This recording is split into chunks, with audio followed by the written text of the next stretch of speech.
O municipio de Pantón tomou o nome dunha das súas parroquias que ten como patrón a San Martiño, porque nela estivo antigamente a casa onde se guardaba a documentación do concello e se reunía o alcalde cos concelleiros. Esta casa foi a dun antigo priorado anexo á igrexa parroquial. Posteriormente, as dependencias do concello trasladáronse a un pazo situado no lugar do Castro, da parroquia de Santa María de Ferreira. Actualmente, ese lugar do Castro é o que hoxe os foráneos e tamén moitos dos que nel viven chamase con nome de Ferreira, nome ao que moitos adoitan engadir o apelido de Pantón, para distinguila doutras ferreiras que hai en Galicia, como Ferreira do Valadouro, Ferreira de Negral, Ferreira de Pallares e outros. Isto de que o concello de Pantón se chame dun xeito diferente do que se usa para a capital, o Castro ou Ferreira, é algo non moi frecuente, pero tampouco insólito. Lindeiro con Pantón está o concello do Sabiñao, que ten a súa capitalidade en Escairón, lugar pertencente á parroquia de Vilasante. Tamén ocorre noutros casos. Pantón é un nome único no nomenclátor de Galicia.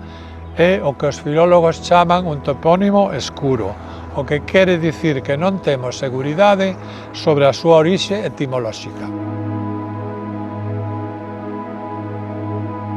Non nos aclara nada a lectura dos documentos do mosteiro de San Salvador de Ferreira, que é este que temos aquí detrás de nós, pois en todos eles aparece xa coa forma actual.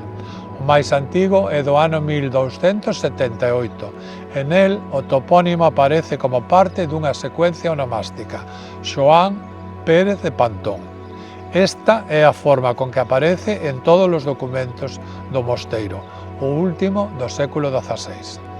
A escuridade do nome Pantón parece que se aclara algo se o comparamos con outros de Galicia ou de fora dela. Así, hai unha parroquia de Valdoviño chamada Pantín, que Menéndez Pidal explicou como resultado do xenitivo dun nome de posesor Pantinus, que está na base do topónimo coruñés Pantiñobre, lugar e parroquia de Arzúa. Seguimos a Francia. Cerca de París hai unha localidade chamada Pantin, escrito Pantín, que está documentada Pentinum no século XII. Estes dous nomes, o Pantín de Valdoviño e o Pantin francés, explícanse como derivados dun suposto pentos, nome céltico que corresponde ao latín quintus, ordinal e tamén nome persoal. Do mesmo tema son Pentilius e Pantilius, este citado por Horacio. Así pois, a partir de pentos ou pantos, podemos supoñer un derivado con sufixo, Pantonius. O seu xenitivo Pantoni explicaría perfectamente o topónimo Pantón.